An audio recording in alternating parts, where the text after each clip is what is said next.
I'm back. It has been a bit, but honestly, this is probably the pace I'll be holding myself to moving forward. So, expect an actual devlog video every 2 months or so, and smaller teaser videos sporadically. Sorry about my voice. I have a slight cold, but I have no idea when I'll get the chance to do this again, so I'm doing it now. So, what have I been up to? Well, probably the biggest thing I have accomplished is creating an actual Steam page. It's official. I have spent $100 on this thing, so now I have to finish it. It doesn't actually mean anything in terms of the game's production, but now I can start building up those sweet, sweet wish lists. Please wish list. Hey, cut in from future me when the cold is even worse. So, you may notice throughout this video that the game visuals seem to fluctuate a bit. This is due to an anime-inspired post-processing effect I picked up a while ago.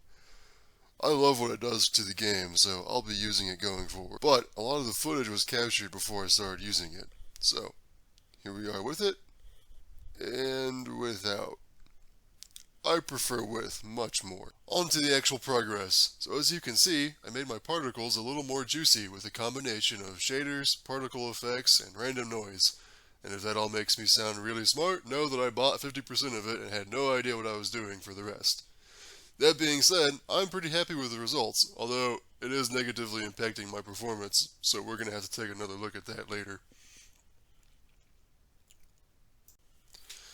Next up, if you remember, last time I introduced the rune system that I plan on using to add some complexity to the spells. I made some tweaks to that. Most importantly, I made it so that the triggers can be activated multiple times. So the first time, soul-marked particles get turned on and Luna-marked particles get turned off. The second time, soul gets turned back off and Luna turned on again, and so on and so forth. That allowed me to make some fun spells, like this little switchback bolt that switches directions whenever it hits an enemy,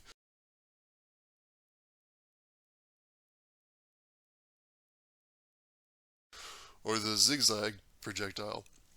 So that was cool, but I thought, what if I want some particles to be created every time a trigger is activated? Introducing the Ouroboros rune. It does exactly that. Every time the trigger is activated, it creates a copy of the marked particle. If you have been watching my shorts, then you have probably seen me messing around with it. It can be used for some really fun stuff, like making machine guns and rains of fire. It's really fun, but given that it allows you to really easily flood the map with magic with only relatively few particles, I needed a way to balance it. I decided to take the opportunity to give my spell creation an actual UI menu that will let you determine how long you want your spells to last, and then using some behind-the-scenes math involving weighted values from the particles and the given duration, it calculates a cooldown. Oh, and I also add the ability to have multiple command runes in a spell with differing colors so they won't interfere with each other. This works for the most part, but I want to be able to nest runes, like putting the Ouroboros rune on a second command rune, etc. That part, and the spell system in general, is still going to take a little bit of expanding and tuning. But at this point, I decided to take another look at combat. I was disappointed. I kept damaging myself by running into my own spells, because due to the procedural nature of all the magic's movement, they are stationary for a split second when spawning, which is just long enough for me to run face first into them. And aside from feeling dumb, it encourages a run backwards and shoot playstyle, which I really do not want. My 10,000 IQ solution to this was just to remove friendly fire altogether. I might revisit this in the future, but for now, it is an entirely valid strategy to walk up to your enemy and drop a nuke on them from point blank range, knowing that you will be totally fine. The other problem with the combat was that enemies felt very unresponsive. They just sort of passively take attacks of any size while running towards you until they blip out of existence from too much damage. To fix this, I thought it would be fun to lean into the sandbox nature of this game and add some physics to the bad guys. Each bad guy now has a knockback resistance value that regens fairly rapidly. Particles deal damage to this value based on their element and current velocity, with Earth dealing the most. Once that value reaches 0, enemies can be knocked around and thrown about like bowling pins, which personally I think is highly amusing, and led me to create the uppercut spell. Houston, we have achieved liftoff. This physics system is definitely something that I'm going to play around with more. Actually, I lied a second ago. Before I made the uppercut spell, I had to add another feature. My spells are made of cubes placed Minecraft style. So if you wanted to make spells that went off at a weird angle, it was difficult. So I added the ability to rotate the cubes when placing. This temporarily broke my entire placing system because it was reliant on everything lining up nicely on the grid, which due to angles it no longer does. But that's okay, I figured out how to do it better. Eventually.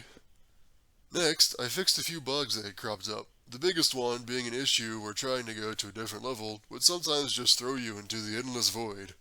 But I got that one figured out. Lastly, my favorite change, since I put my game on Steam, I figured I would take advantage of Steam networking. Previously, it was using Unity Mirror, and it still is for the most part. But I have implemented Steam networking to make the initial connection. The biggest thing this fixes is that the normal mirror method will get blocked by the majority of routers. So the player has to go manually set up the port forwarding to allow it. This is doable, but the average player might not know how to do it. Additionally, going through Steam allows me to use Steam's overlay to invite and join lobbies. So, with all that out of the way, I was able to play a level with my friend. Getting the game multiplayer ready took a whole lot of bug fixes and reworks, but I'm happy it worked out. Turns out, there's still a couple kinks. For example, apparently our health pools are linked together for some reason, but I'm sure we can get that worked out. The next goal is to make a tutorial/first mission that will teach the basics of the game and preview what it has to offer. When that's done, I plan on sharing it with you guys to get feedback. As always, thank you for joining me, and please don't forget to like, comment, and subscribe.